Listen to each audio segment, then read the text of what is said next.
I showed up at the restaurant for my brother's engagement party, but the place was empty. When I called, he said casually, "Oh, that was yesterday. Guess you missed it." I quietly pulled out the $100,000 check I'd saved for his dream car and ripped it apart. When he found out what I did, I spent years being the family's reliable one, the fixer, always there to pick up the pieces and the tab. But nothing, absolutely nothing, prepared me for the moment I stood alone outside a restaurant, $100,000 check in my pocket, only to discover my own brother had moved his engagement party and just forgotten to tell me. My name's Blake. I'm 33, a dentist, the oldest son. The joke in my family was always that I've had a steady hand since I was a kid. I fixed toys, tightened screws, glued cracked mugs. And somewhere along the way, fixing just became my entire job description. Teeth, schedules, family crises. My brother, Josh, he's the golden one. Always was. Easy smile, big ideas, a story that makes people lean in. My parents, they'd say he had that spark. Then they'd point to me and say, "Blake's practical." And I learned early. Practical means dependable. And dependable? It means you get used. I work in a small practice near the river. It's clean, bright, 5 operatories. I like order. I like charts. I like that when a patient says, "It hurts here," I can actually do something that helps. Teeth don't lie. But people definitely do. That night, I buttoned up a navy jacket and drove to Larkin Pine, the fancy restaurant Josh picked for his engagement party. I had to park 2 blocks away because the closer lot was packed. It was cold. I remember the crunch of my shoes on the sidewalk, the way my breath fogged when I actually laughed at myself for being nervous. I wasn't even the one getting engaged, for crying out loud. Inside, the hostess checked her screen. Name, Blake.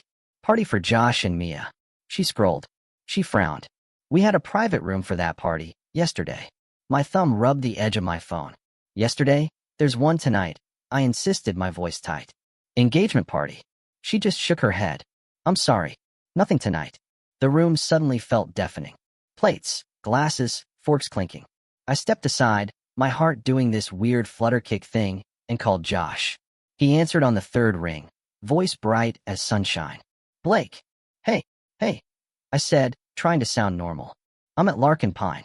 Where's everyone? He laughed, that easy Josh laugh. The engagement was yesterday, man. I thought you missed it. Just like that. Casual. Like I forgot to pick up milk. Silence.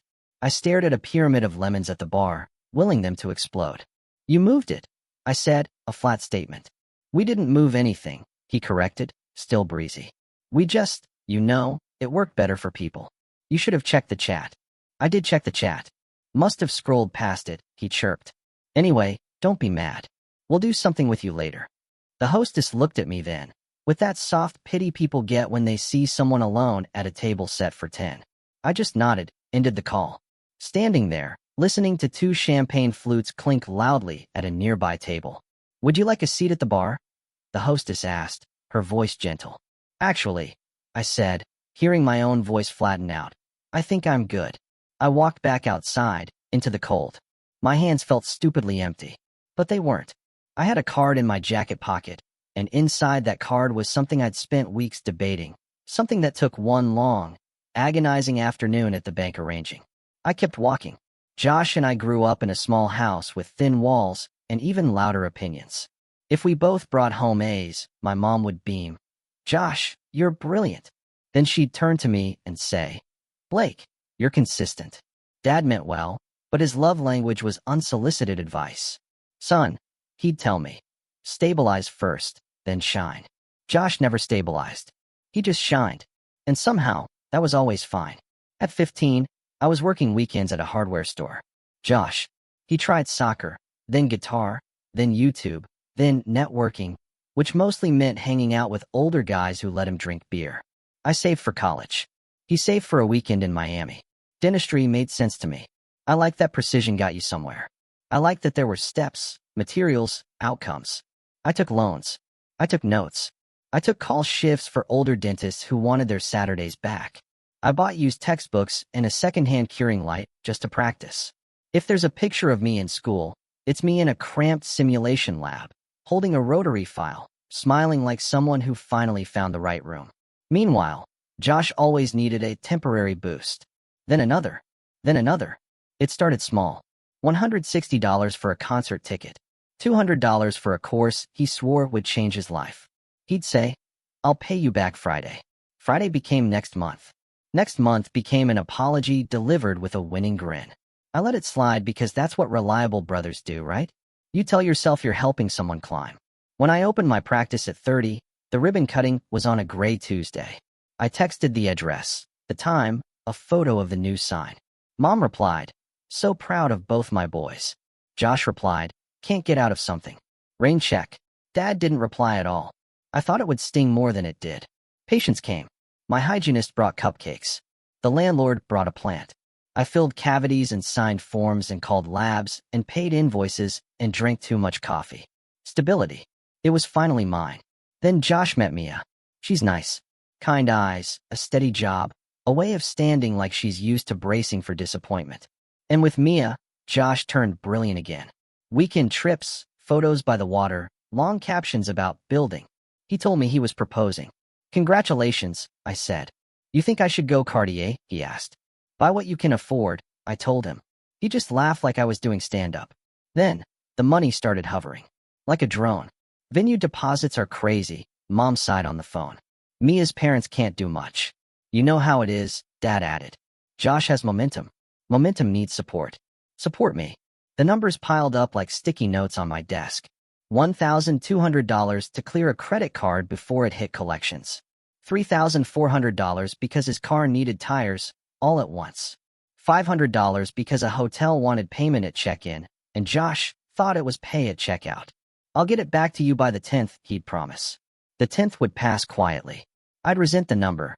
He'd reply with a heart emoji. It looked stupid next to my mortgage payment. Then came the car. Josh had a photo of it on his phone, a silver luxury model with the badge he used to trace on magazine covers as a kid. "It's not even that much," he said. "I can handle the monthly. I just need the down payment to make the rate decent." "How much?" I asked, already dreading the answer. 80, 100. 100 what? 1,000. He grinned, like he was announcing a baby. "Josh," I said, my voice steady.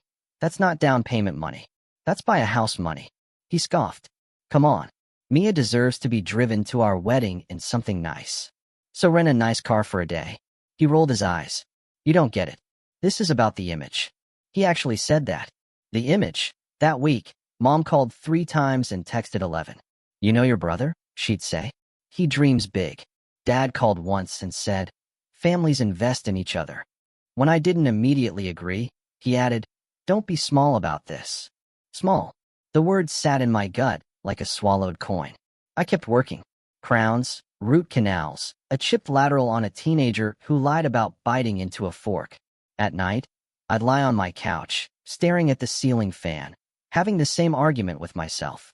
Asterisk, he's your brother, but this isn't reasonable. Be generous, but not blind. Help, but how much help counts as your whole spine? Asterisk, I booked the restaurant because I wanted to do one thing that looked like family on paper. A party I paid for without anyone handing me a spreadsheet later. I wrote the date down twice.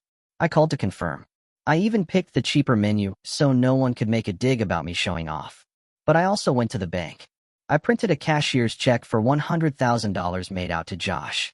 I put it in a plain card. Not because the car made sense, it absolutely didn't. But because I was tired of the scoreboard. I was tired of hearing myself described as practical, like it meant forgettable. I told myself, if I gave this, I'd clear the ledger. I'd never hear, "You never show up," again. I stood in my kitchen, holding that card, thinking, this is insane. Then I slid it into my jacket pocket. I told myself I'd decide at the restaurant. If he was genuinely grateful, if the night felt like a real family night, I'd give it. If he was careless, if he was indifferent, I'd walk it back. I got my answer at the hostess stand. Yesterday, he'd said, "I think you missed it." I didn't miss it. They moved it. And they didn't tell me. Because it was easier that way. I drove home without music. I took the card out, held it, put it back. I didn't hear anything. Not yet. I set the jacket on a chair and washed my hands longer than necessary, like I could scrub off a residue. My phone lit up around midnight. A message from Mom. "Great night yesterday. Everyone loved the slideshow. You should have seen your brother's speech." Then a photo of Josh, holding a glass, head thrown back, happy. No, we missed you. No, where were you? Just a family event that didn't require my presence, only my potential wallet. An hour later, Josh texted, "Can you send that thing we talked about by Friday? Dealer says the promo ends." A winking emoji. I put the phone face down and stared at the ceiling again. Something shifted. Not loud, not dramatic, just a click. Like a door in an old house finally setting in its frame. 2 days later, Mom sent, "Come by Sunday. We'll celebrate with just us." It read like an apology, but it felt like scheduling. I went. I wanted to see if there was any version of this where I didn't lose myself entirely. I wore the same jacket, the card still inside. Not as a gift anymore, but as a question I could answer with my own 2 hands. The house smelled like roast chicken. Josh opened the door, grinning. There he is, the man of the hour. He said it like a joke. Mia hugged me, soft. "We missed you," she whispered. It was the only honest sentence all week. At the table, Dad raised a glass. "To family," he said, looking at Josh and Mia. He looked at me then, with that small parental warning tucked in his eyes. "Play nice." We ate. Josh told the story of the proposal. Mom laughed at the part where the ring box wouldn't open. Dad chimed in about venue availability. Then the talk drifted, casual as a tide, to numbers. "Josh," Dad began. "So the dealer said if I put down 100, they'll lock the rate at." Mom cut in. "Blake understands this stuff." 800 is a strategic move, Dad mused. "It's equity." Mia stared at her plate. I set my fork down. "I'm not funding a car." No yelling. No preamble. Calm. Like diagnosing a cracked molar. Josh blinked. "What? I'm not paying for a car. I'm not paying for deposits. I'm not paying for penalties because you moved the day and didn't tell me." Mom's smile tightened. "Sweetie, we're just discussing options." Dad leaned back. "Don't make this adversarial." "I'm not," I said. "I'm making it clear." Josh laughed once, high and thin. "Dude, we talked about this." "No," I said. "You told me." "There's a difference." Mia touched Josh's sleeve. "Maybe we—" Josh shook her off.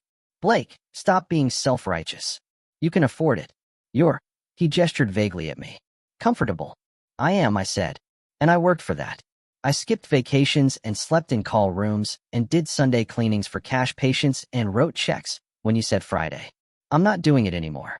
Mom's voice dropped an octave, the one that meant tears were loading. "After all we've done for you." "Like what?" It surprised me how gently it came out. "Tell me what you've done that gives you a claim on my future." Dad's hand hit the table. "Not hard, but enough. Watch your tone." I am watching it very carefully. Josh rolled his eyes. "This is ridiculous." "It's one check." I reached into my jacket. I took out the card. I placed it on the table. Mom actually sighed, like relief was a person walking into the room. "I wrote this before the restaurant," I said. "I brought it there to decide. I decided in the parking lot." I opened the card, slid the cashier's check halfway out so everyone could see the zeros. Josh's face changed. He didn't look grateful. He looked entitled.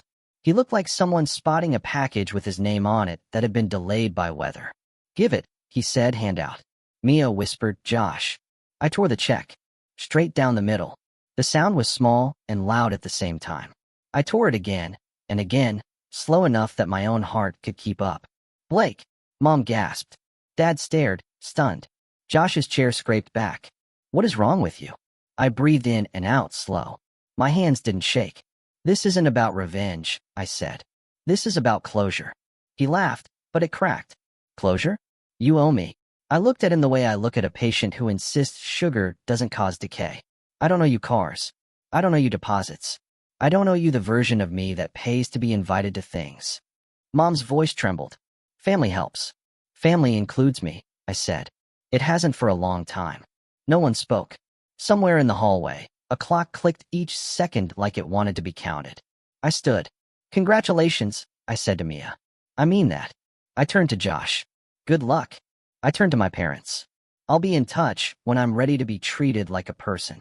And I walked out. My phone started vibrating before I got to the car. I let it buzz.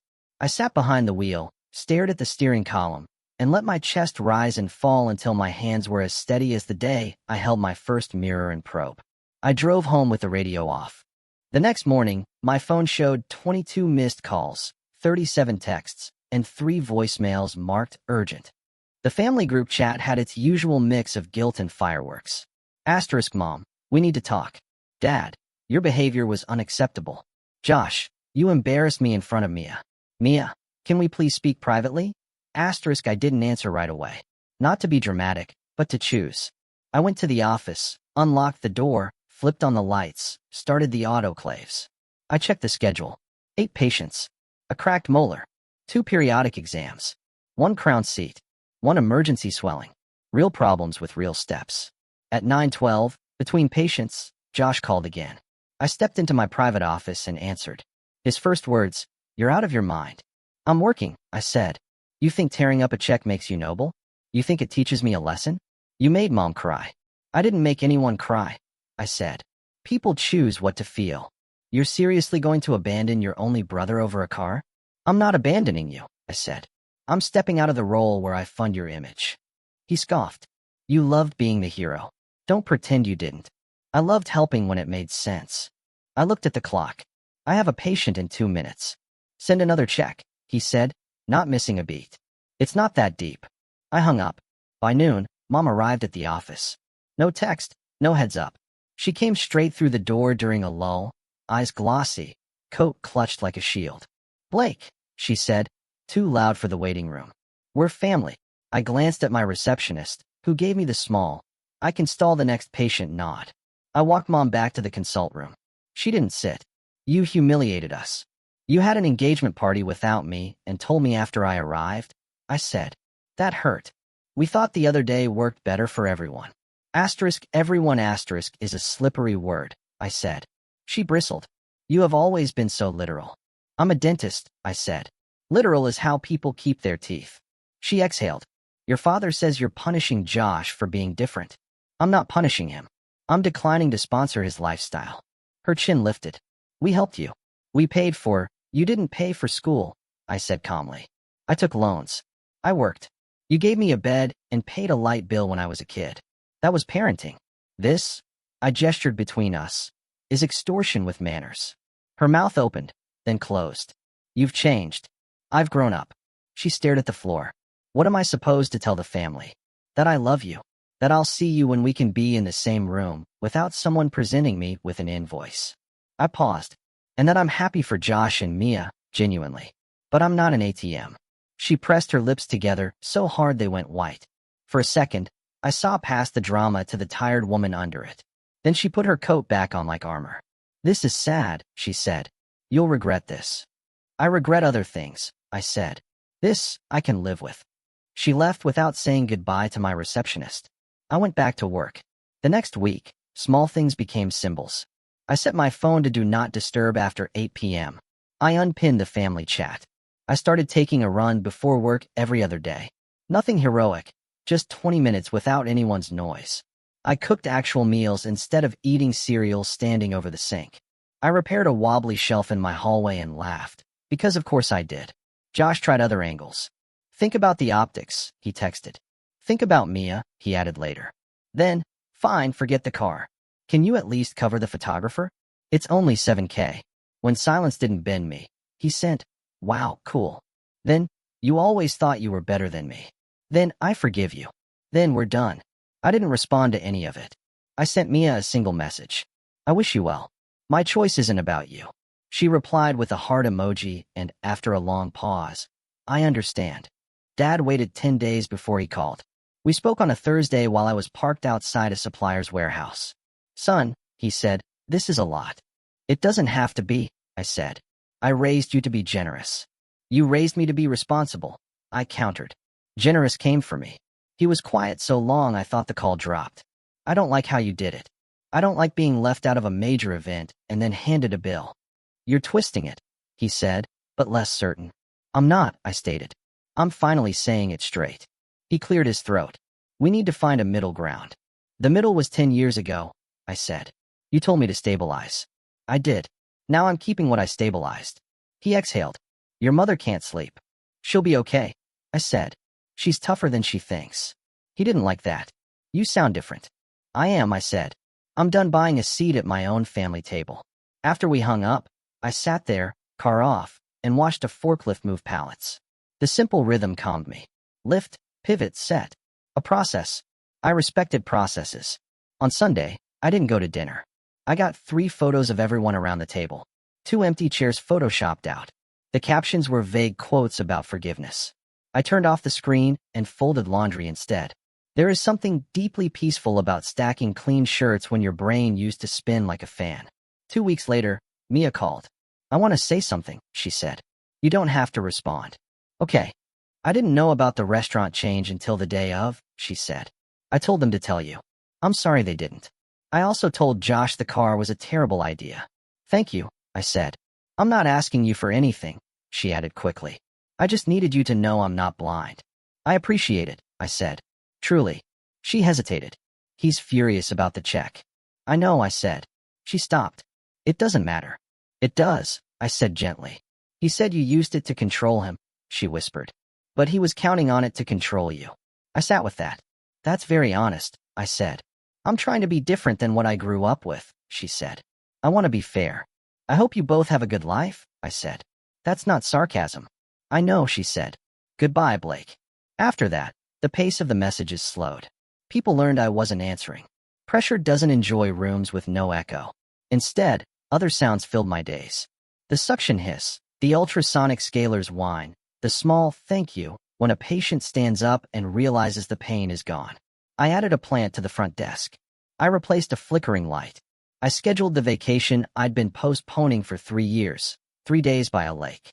No group chats, no invoices disguised as memories. The last flare came from Josh. A screenshot of a text from Dad that read, "We have to stand strong." Under it, Josh wrote, "You're dead to me." He sent it like a curse. It landed like a gift. I put the phone down and made chili. 2 months later, I met my parents for coffee in a neutral place.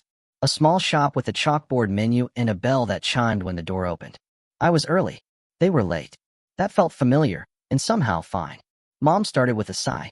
Dad started with a throat clear. I started with, "I'll keep this simple." Mom's eyes were red, but not wet. Dad looked tired in a human way instead of an annoyed way. "I love you," I said. "I'm not leaving the family. I'm leaving the role you wrote for me." Mom's mouth tensed. "We never." "You did," I said, still calm.